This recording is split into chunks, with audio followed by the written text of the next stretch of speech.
Banyak bencana terjadi di Indonesia sejak awal tahun 2023 ini. Sebenarnya ada energi apa sih yang bisa menyebabkan begitu banyak bencana di berbagai wilayah di Indonesia? Nah, mari kita lihat bersama ada energi apa dan apa yang harus kita persiapkan ke depannya supaya kita terhindar dari bencana tersebut. Halo, bersama Yorita dari Mirai People Development Consultant, konsultan pengembangan pribadi dan bisnis berdasarkan ilmu PACE. Kali ini saya mengambil tempat dari luar, biasanya kan di studio ya. Nah, kita coba jalan-jalan supaya teman-teman juga tidak bosan. Ada energi apa sih sebenarnya di Indonesia? Untuk 3 bulan pertama, energi yang bisa menyebabkan begitu banyak bencana terjadi, baik itu gunung meletus ataupun banjir ataupun gempa, seperti itu yang harus teman-teman waspadai adalah energi yang disebut dengan Calamitisia. Energi Calamitisia ini adalah energi yang bisa menyebabkan bencana yang begitu dahsyat. Itu ada di bulan Februari, Maret, dan April, 3 bulan pertama tahun kelinci air ya. Kalau ilmu metafisika Cina, awal tahunnya dimulai dari bulan Februari, tidak seperti tahun Masehi yang dimulai dari bulan Januari. Jadi mulai bulan Februari, Maret, April itu teman-teman harus waspadai karena adanya energi Calamitisia. Selain ada energi Calamitisia, ternyata ada juga energi year breaker. Nah, apa sih energi year breaker itu?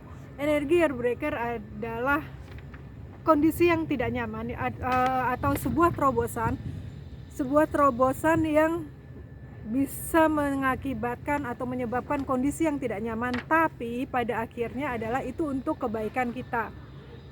Entah itu nanti akan ada berombak reshuffle kabinet ya, atau mungkin ada kasus-kasus yang saat ini sedang ramai di Indonesia, kasus-kasus sepertinya saya sudah tidak bisa menyebutkan lagi karena sudah dipantau. Jadi teman-teman yang di Indonesia pasti memahami ada kasus-kasus besar apa di Indonesia yang itu nanti pada akhirnya pemerintah membuat suatu terobosan yang selama ini diprediksi orang-orang memprediksinya salah karena pemerintah menggunakan atau memanfaatkan energi year breaker ini. Jadi membuat suatu terobosan di tahun 2023 ini dan di awal tahun. Nah, nanti teman-teman tinggal mengamati saja kasus-kasus besar apa yang teman-teman sudah prediksi hasilnya seperti ini ternyata meleset. Nah,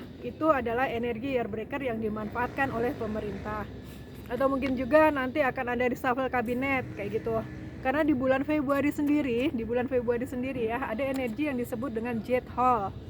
Nah, energi jet hall ini adalah bukan jet hall, energi study hall. Di bulan Februari ini ada energi yang disebut dengan study hall. Nah, energi study hall ini adalah energi yang memungkinkan kita kayak gitu untuk lebih bisa memahami atau mau lebih banyak belajar kayak gitu, atau mungkin melakukan perubahan untuk kemajuan bersama. Jadi untuk mendapatkan hasil yang diinginkan. Nah, di bulan Februari ini. Jadi teman-teman bisa mengamati keadaan politik di Indonesia ya. Nanti ke depannya selama 3 bulan ini ada peristiwa apa, dan terlebih di bulan Februari. Di bulan Februari ini jika pemerintah ingin memanfaatkan untuk melakukan reshuffle kabinet, bulan Februari ini adalah bulan yang baik untuk melakukan terobosan tersebut. Nah, selain itu ada energi yang menjadi perhatian adalah obstacles ya. Energi obstacles ini yang membuat pandangan kita terhadap sesuatu berubah. Bagus kan gitu loh. Nah, tergantung kita, peristiwanya pasti tidak mengenakan,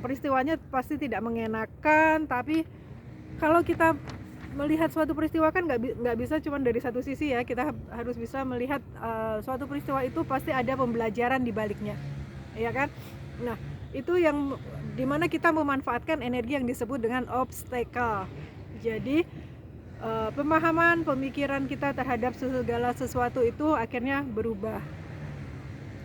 Tapi teman-teman juga saya harapkan tidak mentah-mentah menerima informasi, tapi lebih searching lagi ya, lebih mencari tahu sendiri. Kan sekarang banyak sekali sarana-sarana yang bisa dimanfaatkan untuk teman-teman menambah pengetahuan. Jadi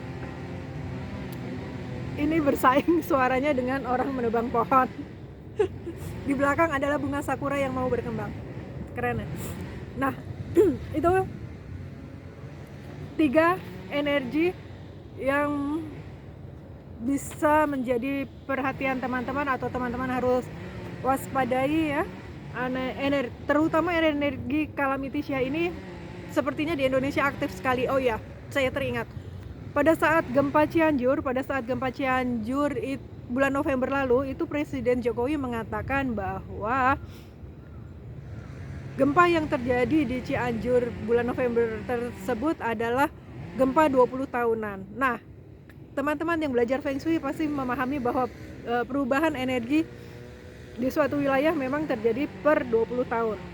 Kalau pemerintah bisa memahami bahwa gempa di Cianjur adalah gempa 20 tahunan, berarti mulai aja dari situ. Di wilayah mana dipetakan, ya kan, di wilayah mana yang potensi untuk gempa, untuk banjir, untuk gunung meletus seperti itu yang diwaspadai. Walaupun memang ada pengecualian, mungkin karena pembangunan yang semakin pesat itu bisa mengakibatkan banjir kayak gitu. Nah, itu kan perlu kerjasama BMKG, BNPB supaya energi Kalamitisya ini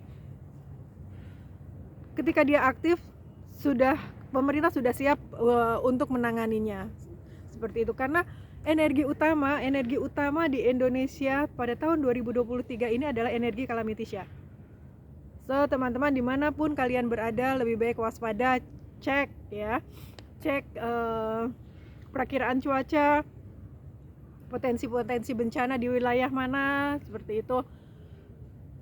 Semoga ini bisa membantu teman-teman. Teman-teman diharapkan aktif mencari informasi di mana potensi bencana besar terjadi. Tetap waspada dan sampai bertemu di video selanjutnya. Terima kasih untuk supportnya selama ini.